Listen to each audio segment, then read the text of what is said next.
raise this up a bit. All right, well, while I've got the mic, first thing I'd like to do is make sure to thank Steve, thank John, thank Seth, and the entire Media Post team. I mean, these events are just second to none, apart from their notable lapse in judgment for letting me talk again.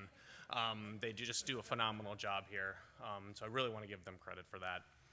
And then lastly, before I get going, Seth, there you are. I love the Knicks, but I love your Villanova guys, but Wolves, let's go. I'm all in. Wolves-Knicks finals, let's see it. Ant-Man's coming. All right, so you might be wondering, okay, why is the butter guy here with a slide with a hand going into a pile of dirt? What's that about? Okay, so as Steve mentioned, butter brand, you know and love, but we are a farmer-owned co-op. Have been for over 100 years. And, you know, interestingly, this is one of the first times I've been on stage like, ooh, we're kind of one of the young pups. We've got Santa Teresa, we've got Lamar, we've got like lots of brands that are even a little older than us, so I kind of feel young. But Fortune 500, 17 billion in sales.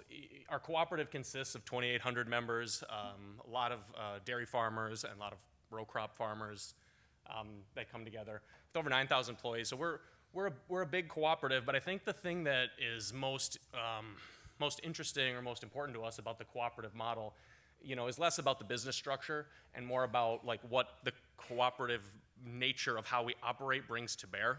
And so we work very closely with, and we'll get into our end-to-end view of the food system in a minute, but we work very closely with policymakers, with rural manufacturers, with distributors in rural communities, to really have a pretty comprehensive view of the food system that I don't think too many organizations have an opportunity to do. So just so we can all level set, what does Land O'Lakes do apart from, you know, dairy, apart from butter and cheese?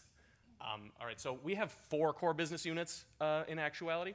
We'll start from the left and just bounce right. So we have a sustainability business whereby our core model is to help our members and our farmers adopt sustainable agricultural practices. So things like cover crop, no-till, things like that. And when they do, and a lot of them have already been doing this for years and years, we also help them to get credit for it and create a downstream market for them. So this is an arena, you know, I'm particularly interested in sustainability in media. So if, you know, after this conversation, you know, cocktails or whatever, if you want to talk about sustainability in media, let's do that anytime. Hugely important area for us, and we believe in sustaining the land is a critical component to everything else that we do. Our next business, crop inputs, lot of agri-science. So our goal is to help maximize yields for our farmer members, whether that's seeds, whether that's you know, nutrients, fertilizers, all kinds of things like that. We have a large animal nutrition business, so you'll see Purina there. To the friends at Nestle, Nestle has Purina dog and cat food. We are everything else. So we have horse feed, chicken feed, things you might not, and after COVID, chicken feed was really a huge deal. We couldn't make enough of it. We even have an exotic animal business. We feed something like 90% of the zoo animals in the country, which is something you might not typically think about if you think about Land O'Lakes. And then lastly, we've got, you know, sort of the butter, we've got the, you know, particularly from the Northeast, we've got your deli cheese that everybody knows and loves. But if you really put all of these businesses together, you have sustainability in the land grows the crops turn into nutrition for the animals, and the animals produce the food for human consumption. And it really is a big chain as it pertains to like the entire food ecosystem. And so it's that dynamic that really feeds into our mission and our purpose that we take pretty seriously. And so we're gonna watch a quick video just to kind of showcase, hey, here's what we think our mission is. And it's pretty ambitious, and I think we have the right to have it. We're always told to keep our heads up and never stop dreaming. That doesn't mean you have to look up to find a bright future. 'Cause up there are only the stars.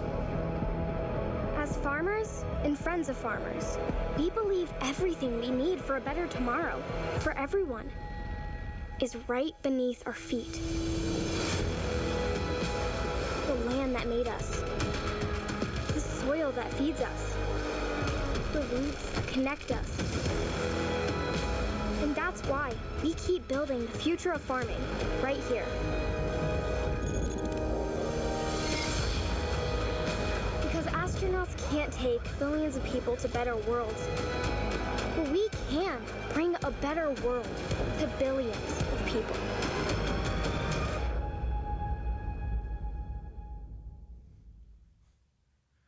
Bring a better world to billions, not a small ambition exactly. But we've taken that thought process and sort of distill it into really what our beliefs and our purpose and sort of our impact pillars are. And this is what led to a lot of the work that you'll see in a minute. So we believe that farmers, I'll even read it because I think these are some really good words. Farmers are the entrepreneurs who truly do change the world for the better. Without farmers, we don't eat. That's obviously pretty important.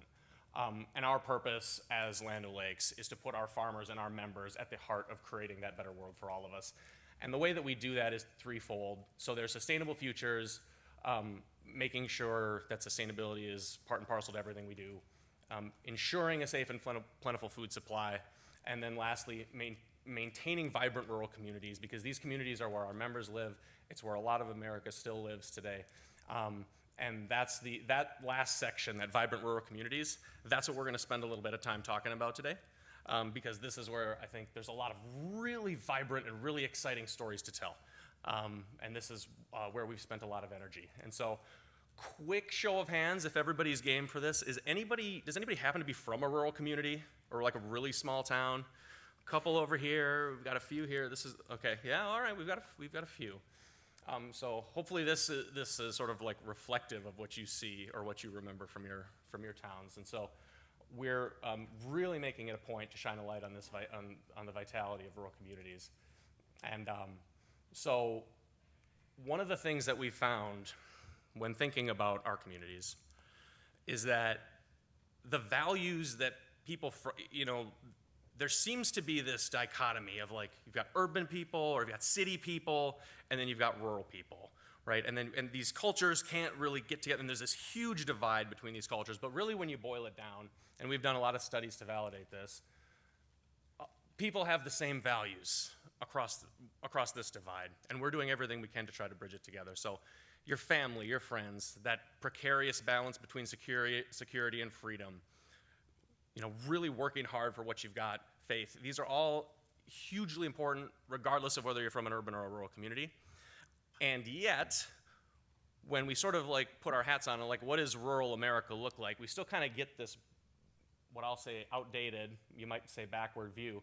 And this isn't human beings saying this. This is all of the recent generative AI tools. And so like, this is what American farmer, rural America, this is what's showing up through generative AI, LLMs, and all of these technologies. And, couple things.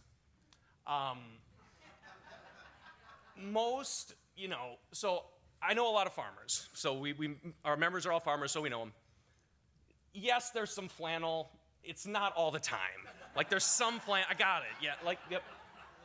The straw hats, not really a thing. Like once in a while you see a straw hat, but it's not really a huge, it's not like, they're not walking through fields on their day-to-day. This isn't how farming and rural America operates today. And then the last one, and this is just the most hilarious. You'll notice in I think it's every single one, it's a red barn. And like, why is it, so the story of red barns is actually really fascinating. So like in the late early 1800s, farmers would treat their wood with like a specialized paint that had a whole bunch of stuff in it that I can't, like iron, something, whatever. And that's why they were red then. That was like 300 years ago. Since then, we don't have so many wood barns anymore, so they're not all red. It's just, anyway, it really kind of drives us nuts. So, but with all this in mind, we set out to really lean on rural communities to help tell the story of Land O'Lakes. And now, before we get, I'm gonna get to like a pretty lengthy piece about one of our rural communities. Before I do, I hope you'll come with me because we'll land this plane in a minute here. I'm gonna take a half step over because we're talking about generative AI and show you this thing. So this is a YouTube influencer or YouTube fluencer called Astounding Animals with Alex that puts out short form video content about animals. I'll play the little video. It's foxes and little facts about foxes. And all of it was generative by AI, right? The headline, the text, the image, all the videos that come through it. And the development of videos for this channel has gotten down to like a piece of content gets made in like under 2 minutes at this point. The reason I know, and this has nothing to do with our brand, the reason I know is because I did this, and I'm like not creative at all. But the reason that I'm showing you this is I think that some of these longer form human stories, and I know we'll have the debate about short versus long form, but some of these longer form real stories are gonna have extra impact and increasing impact in a world where short form stuff like this is just 3 minutes away by somebody who's like the last person you'd ever want to be making a creative anything for any brand. All this is fake. Totally Gen AI. The facts, I don't even know if they're real, right? Like I didn't research them, I didn't look them up or anything. But that seems like something you might get on your feed, right? Like, ever seen anything like that? Just kind of flowing through? Maybe not about foxes, I don't know what you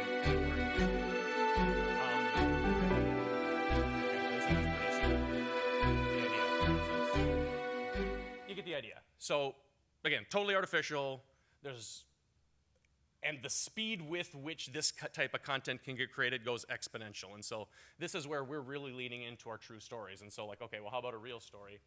And so we're gonna now, I'm gonna show a video now, and I'll bring it back to rural communities, about one of our, a rural community that's very important to us in Tulare. They have a manufacturing plant of ours. They have a lot of dairy farmers, a lot of dairy members of ours, and it's a little long, but it's the truth. This is really what Tulare looks like. And as you're watching, as we're going through it, I think like, we have a special spot in our soul for our dairy members and for our crop members. But a fact that always kind of blows my mind is for a dairy farmer, they're only profitable 1 year out of 7. So if you can imagine your businesses or like it's not like this money printing factory. They're not doing it for that. They're doing it for the lifestyle. They're doing it for the community, and they're doing it for duty. And so here's a quick story about that.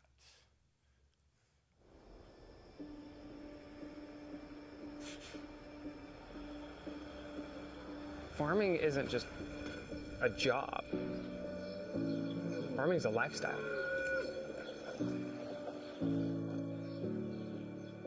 You gotta have thick skin and you gotta have nerves of steel because it's just a new day every day, a new season every season.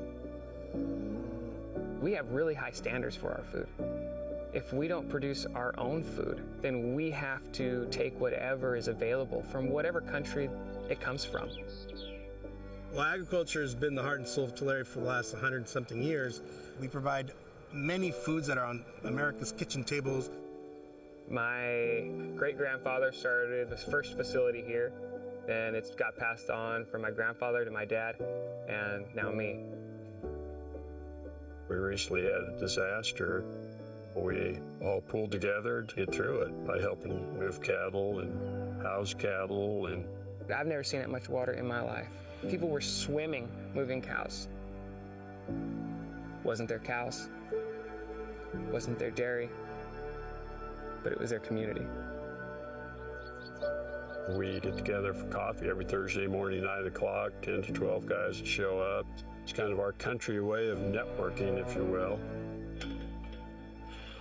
We've seen our population and our community grow. Families investing in our area, investing in the community, their children going to school.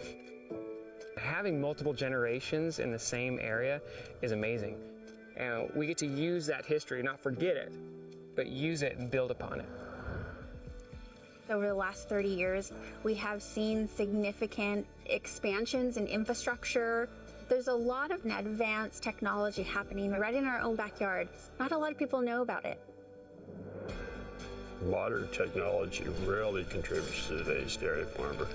We produce milk and it goes to the creamery, and The creamery has a bunch of employees. There's truck drivers, there's salesmen, there's support teams, there's hardware stores, whatever it might be.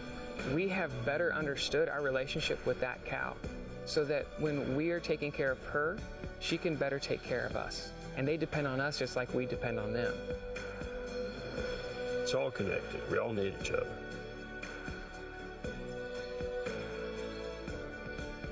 Whether it's corn, cotton, almonds, oranges, you name it. Tulare County is amazing. We've got some amazing farmland here. The ground is awesome, the people are amazing, and that's probably what makes us the most unique is the tight-knit circle that we've got in this farming community. We all know each other, we all hang out together, we all work together. Living here in California is about as farm to table as it gets. I take a lot of pride in creating dishes for the people that are growing the food for us. Everybody that walks in the door, I treat them like family. We are a very tight-knit community, and I think that it's evident. We have the opportunity to control how things are produced and where it's produced. And I don't take that for granted. It's kind of a big family town, if you will. And that's kind of unique. I really enjoy that. I really appreciate that. If these rural communities lost that opportunity to produce food, it would disrupt not just the community, not the state, not just the country, but globally.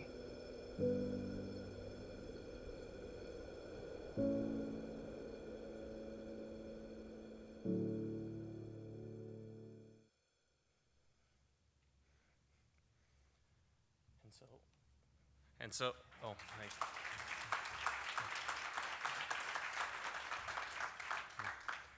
Yeah, and so, like, we have a saying that a lot of us like to say is that if you know one rural community, if you've been to one rural community, you've been to one rural community, and you know one rural community, and that's, so we're putting out more and more of that type of content to showcase the vibrancy and to showcase the opportunities and to showcase all of the really interesting things that can happen there.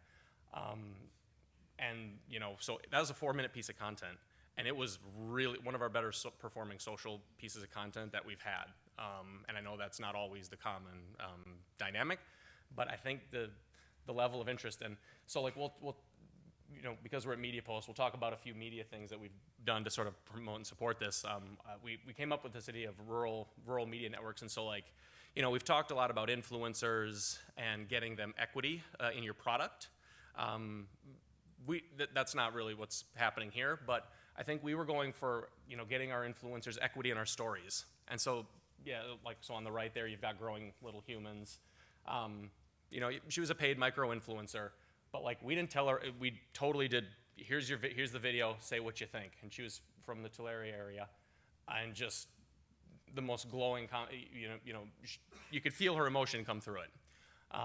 And I think that was a really important component to making this work socially and allowing it to like have the legs that it really could. Actually did a really cool like print buy, you know. You hear a lot about how media organizations in small rural communities are kind of going by the wayside. So we said, hey, you know what? We're going to put our money where our mouths were for our media. We're going to invest right back into the, you know, we want these communities to be vibrant. We think they need vibrant media as well. So we're going to use our media buys to invest in them. And so, yeah, all in, we really have found some really great traction telling these stories and really opening up the aperture of what people know when they think of, you know, here's your butter. There's a ton behind it and underneath it, and that's been just really great for us. And so, you know, coming back to the artificial content thing, the thought I'll leave with everyone. This is a thought I haven't been able to get out of my head for a while. Is amount of content, you know, since the internet's been going up exponentially. Generative AI and those tools, by definition, will almost put that on rocket fuel. Okay, well, what happens then? You know, how do you stand out as a brand? And I think the way that we see it is where the premium really comes is going to be on those relationships and the trust that are born from those relationships, because agriculture is a relationship business, that go along with it. So that's all I had. Brandon, thanks so much. We have time for questions.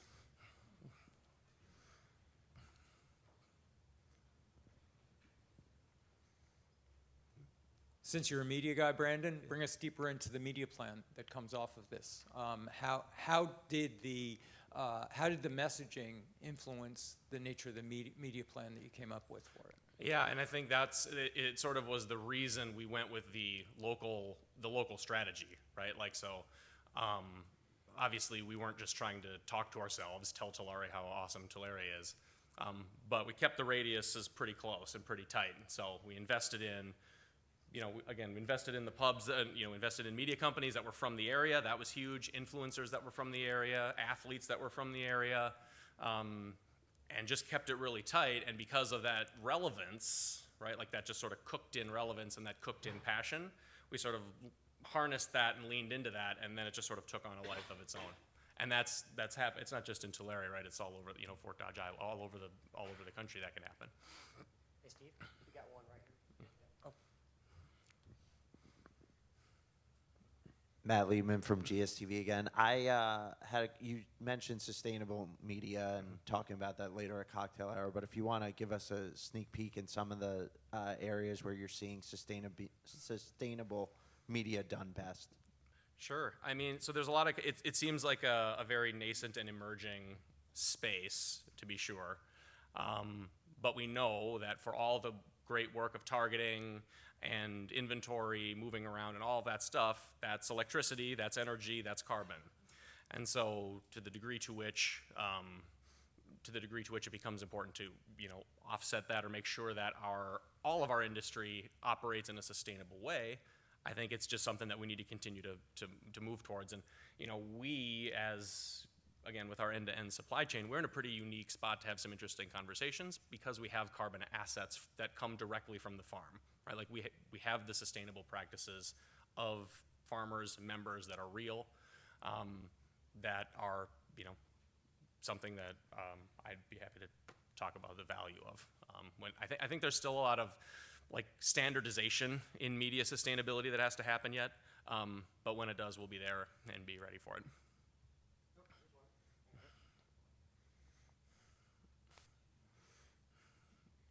Hi, Andrea Fisher. I'm from Bayer Consumer Healthcare. Are you finding that the consumers are having a really positive or impactful response to your push for sustainability? Like, is it driving a lot of consumers to, are you seeing the effects of that, I guess? How are you measuring the success of your push for sustainability? So I think where we're seeing success is in the reality of the full supply chain, right? Like, so sustainability to us, sustainability to Land O'Lakes isn't like a new, like it's not a new, it's like, it's cooked into farmers. You want to take care of the land as best you can. Now, which practices you adopt and things like that, because it's a legacy thing. It tends to be a generational kind of thing. And so from a consumer lens, it's less about like, let's do this exact sustainability. It's like, it's the full package and how sustainability is incorporated into our end-to-end food supply chain, just sort of by default. That's where we've, I think, seen the most interest is in that story writ large, more than any particular, like it's this exact initiative or that exact initiative, yeah. I'm curious how this plays against.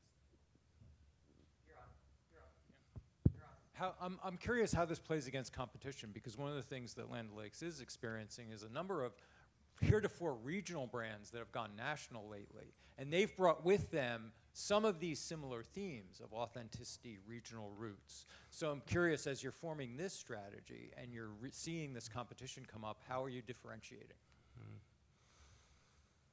I think a big part of it is the history and the legacy. So like the number that's, so now we're live and I'm going to misquote the number, but I think we touch something like 85 to 90% of the agriculture in the U.S.